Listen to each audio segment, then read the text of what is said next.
Hello guys, this is going to talk about the best practices for exporting your mesh to Plasticity and then using PolySplines to turn it into a usable CAD mesh, and also why you may still want to use Moai, Model Inspiration 3D, for the conversion process. So here I've got this object here, and I'm going to do 5 things with it. We're going to see what the difference is and which one we should use, and also take a look at Moai. So here is just this mesh right here, and let's say I want to get like an angular look to this, right? So here all I've got is this, and when you export something like this, what Plasticity will do when you use PolySplines is it'll go ahead and subdivide it, which you will see. But I'm going to export this looking like this, alright? For this one, I'm going to keep it the same, but I will go and add a poly modifier. I'll select all of the creases. I'll add a crease set of 0.2, and so what this will do in max is it will give this sharpness here, but it will not do this in Plasticity. So even though you may be using creases here, which is good for the design, Plasticity will just do this to it, right? It will get rid of that. But just to demonstrate that, I will show you. But as you can see, we do have all the edges with creases here. I'll export like this with the creases. Here what I've done is I applied a tessellate modifier. So we're actually going to go ahead and, add the edges here. And we're going to go ahead and use Turbo Smooth for this. So let's say, for example, I want to use this workflow here. I'm going for a particular style in 3ds Max, and I want to have... Well, let's say I'm going for a particular style in general for my design, and I want to have the angles here, and I want to go ahead and use tessellate for that. So what Plasticity will do here, unlike this one here, we've set up the edges here. Plasticity will pretty much take this and then turn it into this, right? But so I export like that. Here I will use chamfer to get that. So you can see I add chamfer modifier, and then what Plasticity will do is it will do this to that, right? And for this last one, I manually use the cut tool. So maybe a little bit more sloppy than this, but with here, you have more fine-tuned control over, for example, if I activate Turbo Smooth, you have more fine-tuned control over getting more interesting results here, And you can move things apart, slide them apart to get sharper and smoother results. So there's still some benefit in doing things manually as well.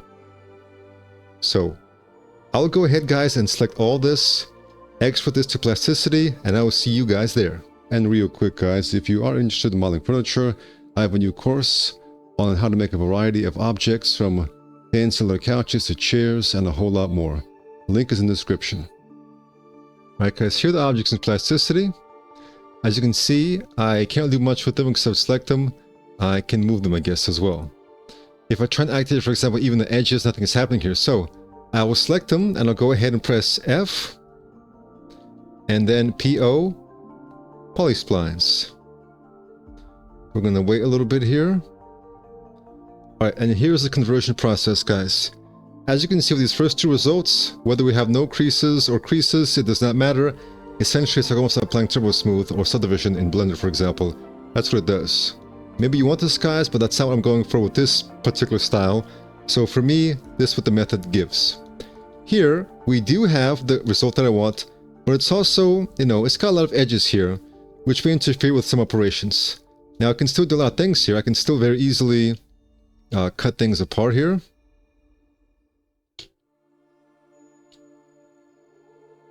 I can very easily continue to work with this, but for some things, we may have trouble. For example, if I want to go ahead and have a big cylinder through here, and then let's say I remove that, or I use a slice for that. And then, if I do want to have a large fillet here, we may have problems. It may work or it may not work. All right. But yeah, I'm able to do a lot of work with this guy. So this is not a bad method. It's just that more complexity just means that some large fillets and things that may not work properly. Here with the chamfer, guys, we kind of get something between these 2 results, but you can see we have some areas that are more simple here. So I can test out, guys, by using this, for example, by just seeing if I can boolean that away, and if I can do a large fillet here, for example. You can see that we can still get a relatively large fillet here, so it's not too bad. You may need to give it some time to calculate properly. Alright, and here with manual, we get a very similar result here. but perhaps a little bit more messy than this one right here. Alright, but now I want to show you guys why you may still want to use Moai. So going back to 3ds Max, let's say here I can very easily work with this system of tessellation, right? I can get the tessellation right here, and I can get the result that I want. But I don't want to export this to Plasticity. I want to have a much simpler result. So I will export this to Moai, and I'll see you in Moai. In Moai, guys, I'll go into the sub-D feature here, and I'll click Create, and from File, and I'm going to go ahead, guys, and export that middle option. Alright, guys, here's what it gives me. I need to rotate it properly, but I'm going to go ahead and export this to Plasticity as an IGES file. So click on Save, and save it as IGES format. You can see it went in the same slot right here, although I may need to rotate this. So I think I'll rotate it like that. So as you guys can see, even though in Plasticity it gave me this complexity, with Moai, even though I export this one right here, right, it gave me this result. So that's why, guys, sometimes it may still be a good idea. If you guys have access to Moai, it may still be a good idea to use Moai for the export, because Moai can take the complexity, but it will not give a line to every single one. It'll actually simplify it, you see? So that we can still have that really nice subdivision workflow, like this, for example, while still have the simplicity of working with CAD. And just to give another example, guys, let me just copy this. So, like, sometimes, guys, you just want an angular result, for example.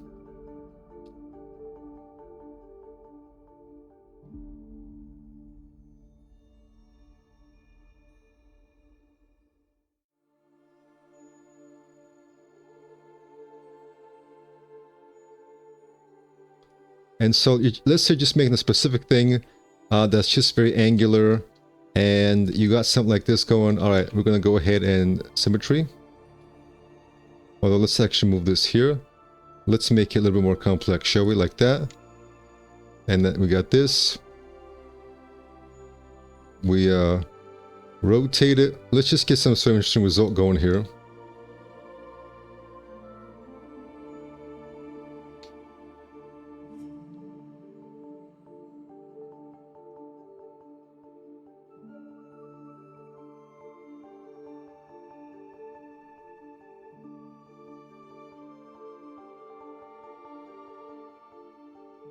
All right, let's see, we got this. We got the tessellate. All right, and I want to have this kind of angularity, right? Without tessellate, I'd have to go ahead and use some other method, but let's say I got this workflow here. And let me close up the top here as well.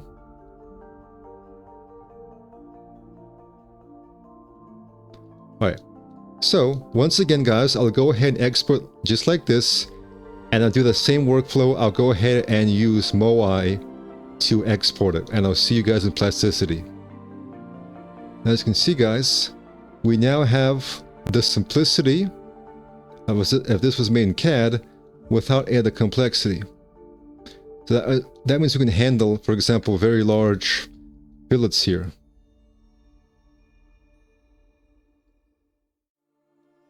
All right, so let me do a little bit cleaner here. So here's what I recommend, guys.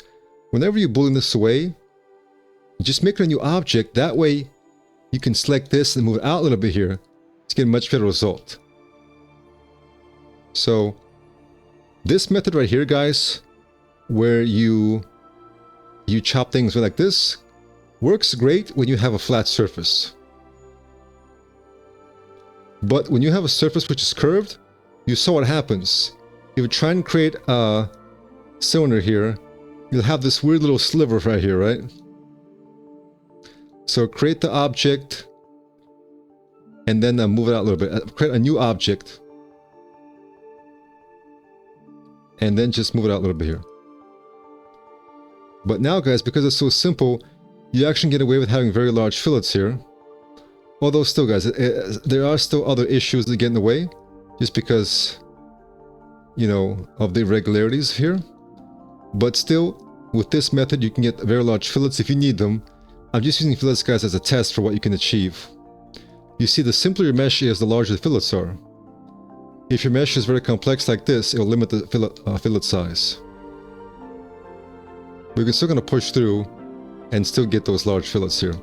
I also wanted to point out here, guys, that plasticity is powerful enough that even if you have a very complex mesh here, you can still handle very large fillets here.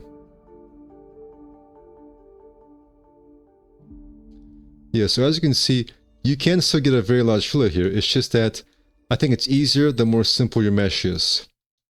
So that, guys, is some best practices with PolySplines, as well as why you still may want to use Moai if you have it. Or maybe you can use the free version to export as well. So thank you guys for watching, and take care.